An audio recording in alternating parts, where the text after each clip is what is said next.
78년 5월에 처음으로 이제 국산 1호기를 띄웠어요.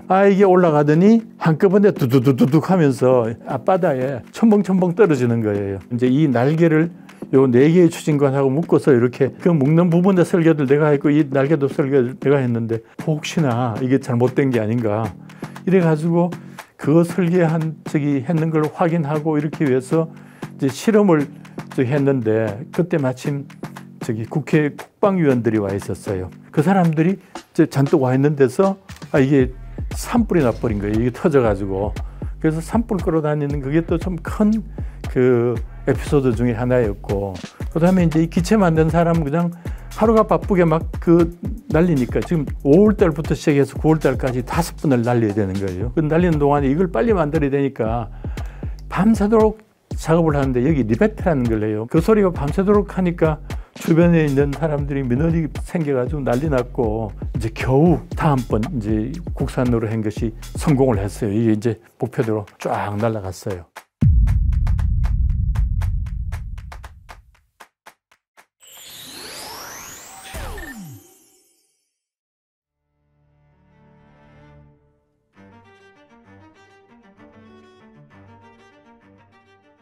백곰은 원래 이제 기본 미션을 한 200km 또 나중에는 500km까지 갈 수 있는 장거리 지대지 지상에서 쏴가지고 지상 목표로 가는 그런 미사일을 개발하는 그런 미션으로 시작을 했어요. 그래서 처음에는 그냥 장거리 미사일이었지 백곰인지 뭔지 그런 얘기 없었어요.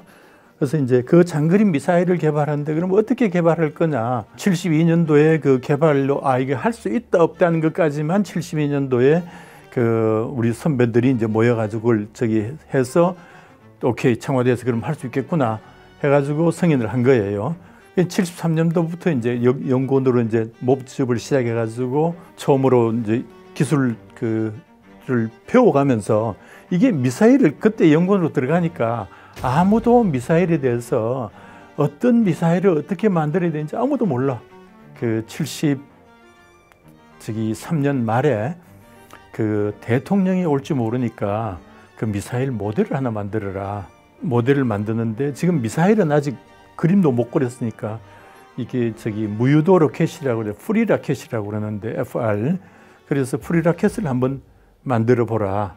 지시를 받고 내가 그 프리 라켓 디자인 이제 그 외형 설계에서부터 친의 미스줄 컨피규레이션 디자인은 그 책을 가지고 외형 설계를 하고 그걸 가지고 그냥 그렇게 설계만 하지 말고 만들어 가지고 대통령 올지 모르니까 그때 전시하도록 만들어라 이렇게 했어요. 근데 불과 한 달도 안 남았어 연말까지. 그래서 긴급하게 이제 그거를 만들려고 해서 국내 업체를 찾으니까 그때 국내 업체 그거 만들 수 있는 데가 없었어요. 그래서 겨우 하나 찾았는 데가 진주에 있는 대동중공업. 이 대동공업이 뭐 하는 회사냐면은 경운기 있잖아요. 그 당시에 새마을 운동해가면서 경운기를 일본서 기술 도입 생산을 하고 있는 데가 거기였었어요. 경운기 만드는 회사에서 할 수 있겠다 손들어 가지고 그림 그려놓은 외형 설계대로 이제 물건을 만들라고 했죠. 그래가지고 하니까 자기들이 또 못 만들겠다는 부분이 있었어요. 그래서 못 만들겠는데 앞부분이 이제 지금 이거 보면 앞이 뾰족하잖아요. 그죠? 이 뾰족한 걸 갖다가 못 깎는다는 거예요. 그래서 요거를 알루미늄 만드는 데 가서 이제 주조라고 그래가지고 이렇게 이제 주물 부어가지고 우리 무쇠솥 만들듯이 주물 부어서 만드는 그 회사에 가서 이게 알루미늄 주물 부어가지고 바깥에만 이렇게 뾰족하게 만들도록 시켰어요. 근데 주물 부어온 게 요즘은 무쇠솥 잘 만드는데 옛날에는 무쇠솥도 그렇게 못 만들었는데 잘못 만들면 어떻게 하면 구멍이 뻥뻥뻥뻥 나요. 그래서 이거 못 쓰겠다 하는 걸 갖다가 지금 시간은 없고 그래서 거기다 빠대 칠해가지고 그냥 쓰자. 그래가지고 이제 빠대 모양으로 바깥 모양만 이렇게 뾰족하게 만들고 이렇게 여기다가 이제 빠대를 칠한 거죠. 그리고 이제 또 가운데 동그랗게 긴 부분이 있는데 국내에서 만들 수 있는 방법이 또 없어가지고 청계천에 가니까 저게 나왔었어요. 여기 파이프가 우리 수도관 파이프 있잖아요. 그 수도관 파이프 중에 옛날에는 무쇠로 했었어요. 근데 무쇠로 하는 것도 그냥 하는 게 있고 또 어떤 거는 이렇게 말아가지고 이 부분을 갖다가 용접을 하는 게 있었어요. 그래서 그 용접하지 않는 파이프를 하나 찾았어요, 다행히. 그걸 가지고 이제 바깥만 깎고, 뒤에 또 이런 꼬리 날개가 있는데 이런 모양도 이제 알루미늄 판때기로 적당히 깎아가지고 이제 모양만 만들어서 모델을 만들었죠. 그랬더니 이 모델을 만든 거 가지고 ADD 내에서만 전시를 했으면 괜찮은데, 이걸 국방장관실에 갖다 놓으라는 거예요. 그래서 그거를 홍릉에서 차에 싣고 가서 이 국방장관실에 가는데, 계단 올라가는데 한 대여섯 명이서, 정말로 장정 대여섯 명이서, 이 동그라니까 이게 잡을 데도 없고 또 무게는 엄청 나가고, 그래서 고생을 찍사게 한 적이 있고, 거기 또 페인트를 적당히 칠했더니 갔다 오니까 페인트가 다 벗겨져 다시 또 페인트 새로 칠하고 이런 게 있었고, 이 백곰을 개발하는 것이 73년에는 그런 식으로 장난하는 거였고 74년까지도 그냥 연습하는 거였어요. 그래서 내가 설계했던 그 XFR을 가지고 74년 말에 이제 우리나라에서 처음으로 대천 앞바다에서 저거를 쏘아가지고 성공을 했어요. 그래가지고 그때 막 표창도 받고 막 그랬는데, 나는 그때 마침 이제 한국에 없었고, 그리고 이제 75년도에는 기술 연수를 많이 했었어요. 그래가지고 이제 아무것도 모르니까, 이제 내같이 기체한 사람은 노스롭 항공사 하는 F5 만드는 항공사에 가가지고 기체 설계하는 법을 배우고, 또 다른 사람들은 추진기관을 이제 팔겠다는 데가 있어가지고 그 LPC라 그러는 데서 이제 추진기관 공부한 사람 그거 가서 이제 그 장비를 뜯어오면서 거기서 한 수 배우고 오고, 또 속에 들어가는 추진제 화약 그 부분은 또 미국에서 안 판다. 그래가지고 불란서에 가서 또 한 팀은 가가지고 화약을 배우고, 그 다음에 이제 또 한 가지 굉장히 중요한 일이 뭐냐 하면은, 이제 나이키 허큘리스를 만드는 맥도날드 어라스라는 회사가 있었는데, 나이키 허큘리스의 설계 자료를 보여줬어요. 그래서 그 보여준 거를 이제 우리 그 선임 연구원들이 이제 내한테 갖다 주면서 이거 복사하라고, 내일까지 지금 돌려줘야 되니까 빨리 오늘 밤에 복사해. 이제 이렇게 해서 밤새도록 복사를 했었어요. 나이키 허큘리스를 그렇게 이제 설계하는 개념을 이제 확실히 알게 되고, 또 그다음에 또 한 가지, 이 나이키 허큘리스가 미군이 그때 71년도에 이제 철군을 하면서 그거를 전부 한국군한테 넘겨줬어요. 그래서 우리나라가 이제 나이키 허큘리스 포대가 막 생겼어요. 그러니까 나이키 허큘리스를 쉽게 이제 접할 수 있었잖아요. 그러니까 그 나이키 허큘리스를 기본적인 우리나라 포대가 있고, 맥도날드 그라스가 그 설계를 가르쳐주고 해서, 그래서 이게 200kg짜리를 저걸로 하자, 나이키 허큘리스를 모델로 해서 하자 해서 이제 그거를 나이키 허큘리스 코리아, 그래서 NHK로 이름을 붙이고, 그게 76년부터 설계를 시작했어요. 그래서 설계를 한다는 게, 이제 내같이 외부 이렇게 기체 설계를 한 사람이 있는가 하면은, 이 추진기관 설계를 한 사람도 있고, 유도 조정 설계를 한 사람도 있고, 이렇게 이제 그 분야별로 설계한 사람들이 76년, 77년까지 설계를 하고, 그 다음에 77년 후반부터 78년까지 이제 만들어가지고, 그 다음에 쏘면서 실험하는 기간이었어요. 그게 이제 주로 78년 4월부터 78년 9월까지 불과 5개월 동안에, 4월까지 다 쳐도 6개월이네요. 그 6개월 동안에 9번을 실험을 해요. 그래서 4번은 나이키 허큘리스 유도탄을 그대로 가지고 4번을 시험해서 이제 2번 실패하고 2번 성공하고, 이렇게 해서 유도 조종에 대한 그 소프트웨어 하드웨어 기술을 이제 확인하고, 그걸 가지고 이제 국산으로 만든 기체하고 국산으로 만든 그 추진기관하고 그걸 합쳐서 이제 이 미사일을 NHK를 만들어 가지고 78년에 안흥에 가서 시험을 하는데, 안흥에서 지금부터 이제 그 시험팀이 그 안흥에 파견이 됐어요. 이제 그 사람들이 조립 연습도 하고 뭐 이런 걸 하는데, 이게 안흥 지역이 요즘도 서울에 눈이 많이 오다시피 특히 서해안에 가면 눈이 굉장히 많이 와요. 그래서 그 눈이 오는데 한 1.5km 되는 거리더라고요. 그거를 걸어서 다니서 눈을 험뻑 뒤집었던 그런 꼴이 꼭 백곰 같다 해가지고, 그래서 백곰이라는 이름이 되었어요. 이 NHK를 백곰이라는 이름으로 처음으로 만들었어요. 그게 78년 초였어요. 이제 실험을 시작을 해가지고 했는데, 이제 내가 맡아서 했던 이 그 기체 만들고 하는 게 요 날개가 요렇게 이제 이 삼각형으로 된 이 긴 날개가 옛날에는 이걸 만들 수가 없어가지고 이런 그 알루미늄 판을 하나 사와가지고 요걸 반으로 딱 접어요. 접어가지고 이제 요런 삼각형을 만들어내는 거예요. 그래서 근데 이게 만들면은 그다음에 그냥 이거 같이 탁 놓으면 이렇게 펴지잖아요. 그죠? 이 스프링백이라고 그러는데 이 현상 때문에 요거를 어떻게 없앨 거냐 연구까지 다 해가지고 그 자동차 이제 지금 그 봉고 트럭 같은 거 그런 거에 보면 이렇게 큰 샤시가 있어요. 그 샤시를 만드는 회사에 가서 이제 그거를 만들게끔 했는데 이제 그렇게 만들어서 겨우 이제 이 또 국산 추진기관도 만들고 이래가지고 이제 78년 5월에 처음으로 이제 국산 1호기를 띄웠어요.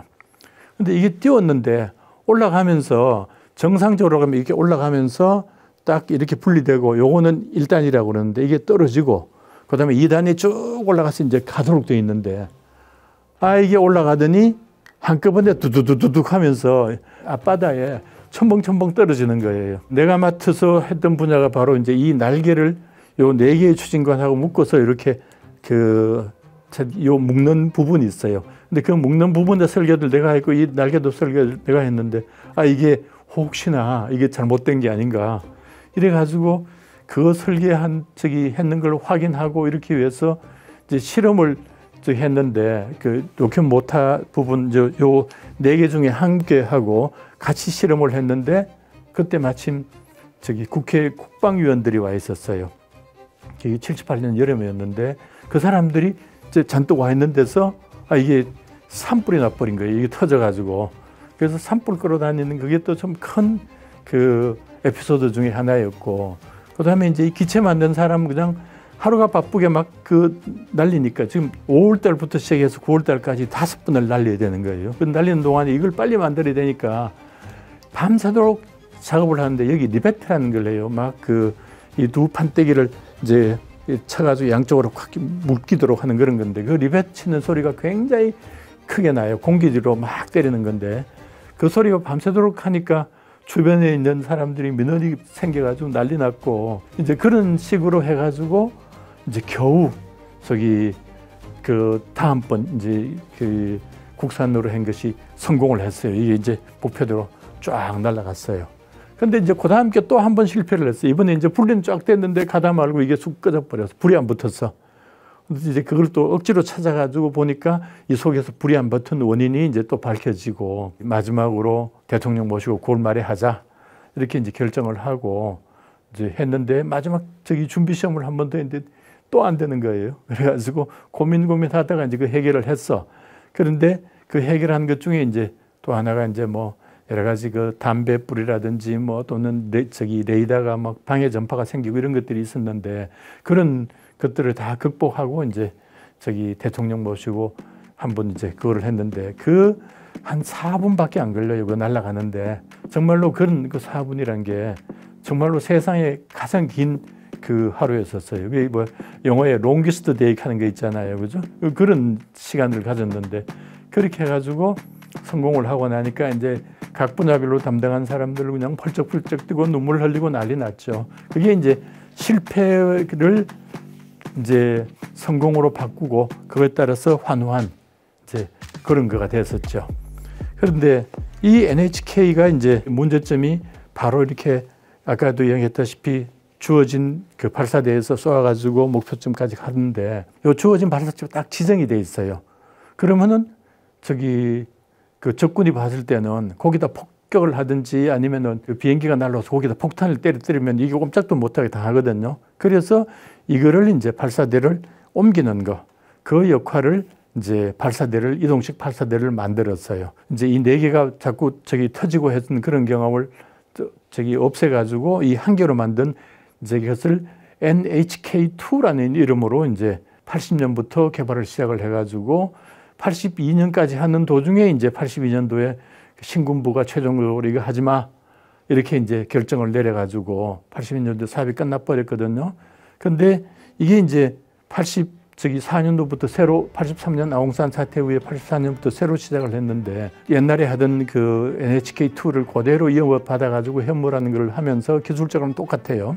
근데 그걸 하면서 미국이 이제 여기다가 제동을 건 게 NHK1 할 때도 78년 9월에 대통령 모시고 갈 때 이제 미 8군 사령관을 불렀어요. 그래가지고 미 8군 사령관이 와서 이제 같이 보고는 이거 절대 180km 넘어가면 안 돼 해가지고 그 당시에 노재현 국방장관이라는 사람 보고 이거를 저기 각서를 써. 이래가지고 각서를 써줬어요. 그랬는데 요 180km가 이제 저기 그 대한민국 국방부의 약속이다 이거죠. 그런데 현무라는 걸로 딱 바뀌고 나니까 아 이게 저기 180km 이상 갈지도 모르겠다 하니까 여기 들어가는 부품이 저기 미국서 들어오는 게 영국을 거쳐서 들어오는 게 있었어요. INS라는 게 있었는데 그 부품을 미국이 저기 우리 거 갖다 썼으니까 이거 현무에 들어가는 부품을 우리가 못 보내준다. 검수를 시켰어요. 그러면서 이 현무에 대해서 제대로 저기 밝히지 않으면은 한국이 가지고 있던 모든 자기들이 원조한 장비는 다 꼼짝 못하도록 하겠다. 이게 큰 에피소드 중에 하나가 뭐냐면은 이 현무 하나 때문에 그 당시에 F5가 주력기인데 F5에 들어간 부품 몽땅 다 못 들어오고 그다음에 그 K1 전차 여기 들어가는 부품들 몽땅 못 들어오고 또 함정에 들어가는 부품들 몽땅 못 들어오고 그러니까 육해공이 전부 마비가 되게 생겼어요. 그래서 저기 한국이 할 수 없이 이제 항복해야 되겠다 해서 이제 ADD가 가서 설명을 하고 그러면서 이제 최종적으로는 외교부 장관이 써주는 건 좀 못하니까 하면서 외교부의 북미 3과장이라는 과장이 우리는 180km 절대 넘지 않는다. 그리고 너가 원하면 와서 항상 이 사찰해라. 이런 것까지 써주는 게 이제 95년도에 한미 미사일 회담의 결과였었어요. 그래서 그거를 크루즈 미사일이라는 걸로 하면서 이제 요거를 깨부수는데 5년이 걸린 거예요. 그래서 2000년 1월부로 탄도탄은 300km까지 가는 걸로 하고 그래서 탄도탄을 할 때 이제 이렇게 날개 달아가지고는 이 100km까지가 공기층이라고 보는데 이 공기층을 날아갈 때는 이런 날개가 필요해요. 그렇지만은 공기층을 날아가지 않을 때는 그냥 요것만 쫙 올라가서 요것만 다시 빵 떨어지면 되는 거예요. 그게 지금 현재 현무 3, 현무 2부터 시작해서 현무 5까지 전부 심지어 요 날개도 없어요. 그래서 쫙 올라가서 쫙 떨어지도록 이렇게 되어 있는 것이 현재의 그 현무 시리즈인데 바로 미국의 그 간섭을 이제 우리 국산 개발로 하면서 이거를 해소할 수 있었다는 거. 그것이 큰 그 현무의 에피소드이기도 하면서 또 정책적으로는 굉장히 큰 저기 그 의의가 있는 거예요. 그리고 또 한 가지는 현무라 이 백곰이라는 거는 현무들 만들게 하고 그 뒤에 이제 요즘 각종 미사일 다 만들지만은 그게 전부 저기 우리가 그런 연구 개발을 할 수 있는 능력을 갖췄기 때문에 한다는 그런 겁니다.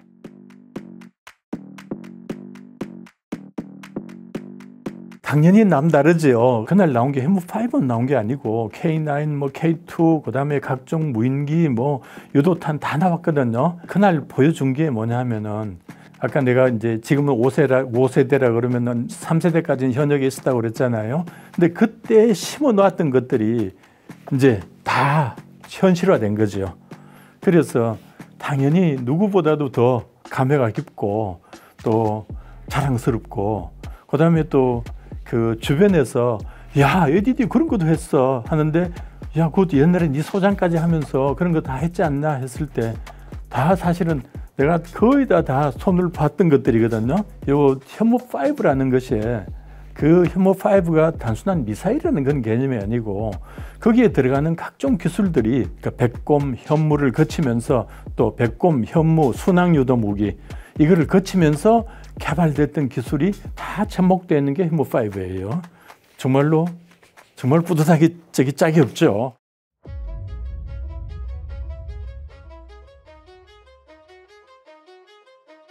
트럼프가 1기 동안에 한 것에 대해서 대표적인 게 중동 정책을 들 수 있는 거로 보이더라고요. 중동에 대해서 트럼프는 옛날에는 무기 수출 막 했대요. 그런데 바이든이 들어오면서 이제 수출 금하고 그러다 보니까 미국하고 사우디아라비아하고 서로 관계도 안 좋아지고 막 이런 상황이 벌어졌는데 지금 2기 트럼프가 들어오면은 그런 중동에 대해서 이제 오픈할 그런 가능성이 있다고 봐요. 근데 그렇게 되면은 결국 우리가 지금 중동에 사우디아라비아에도 천무도 팔고 또 대공 미사일도 팔고 또 마찬가지 UAE도 또 그렇게 했단 말이에요. 그런데 그것들이 어쩔 수 없이 갉아먹을 확률은 굉장히 많다고 봅니다. 그런데 우리 국내적으로는 가장 큰 관심사 중에 하나가 방위비 분담이잖아요. 뭐 10배를 내라 뭐 이런 적이 나올 가능성도 있지만은 그것보다도 방산 수출에서도 이게 미국하고의 그런 외교력 플러스 정치력을 있는 그런 걸 업고 있는 미국하고 우리가 싸워야 될 그런 상황도 벌어질 수 있다. 약간 어려워질 수도 있을 거다 하는 것이 하나고, 두 번째는 트럼프가 왜 그 조선에 대해서는 한국에 뭐 좀 많이 도움을 받아야 했으면 좋겠다 하는 그런 이야기를 하잖아요. 근데 마찬가지로 그 트럼프는 그 전에부터 일본은 우리가 F-35를 많이 들었는데 그 들어온 F-35의 정비는 일본이 맡아서 하도록 되어 있어요. 우리 아시아 지역은. 그런데 불행히도 우리는 우리가 자체로 스스로 모든 창정비를 할 수가 없도록 되어 있어요. 근데 그것이 트럼프가 들어오면서 일본하고 트럼프의 관계는 좋아질 거라고 봐요. 근데 우리는 지금 어느 정부가 들었을지는 모르지만은 그래도 새로 복원하는 데는 상당히 시간이 걸릴 거고, 그러다 보면은 또 이제 많은 노력을 더 기울여야 되지 않겠느냐. 참 어려운 환경이지만은 더 열심히 해야 될 거다. 세계에서 제일 큰 방산 시장이 미국이에요.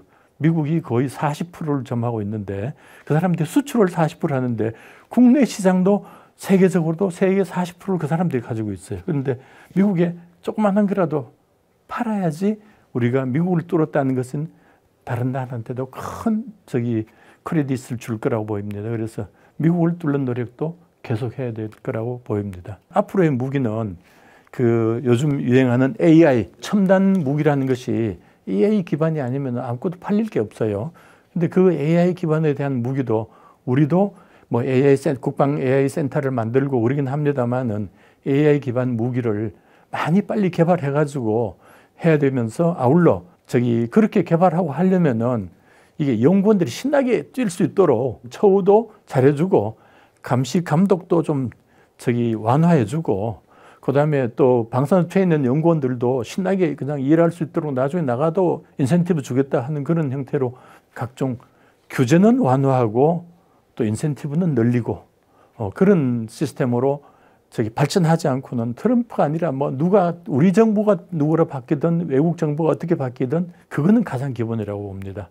그래서 그렇게 발전하지 않으면은 우리의 방산도 170% 올라갔다가 170억 불, 130억 불, 90억 몇억 불 이런 식으로 꺾여 내려오는 것이 안 꺾이도록 빨리 200억 불까지 올라갈 수 있도록 노력해야 되지 않겠나 생각합니다.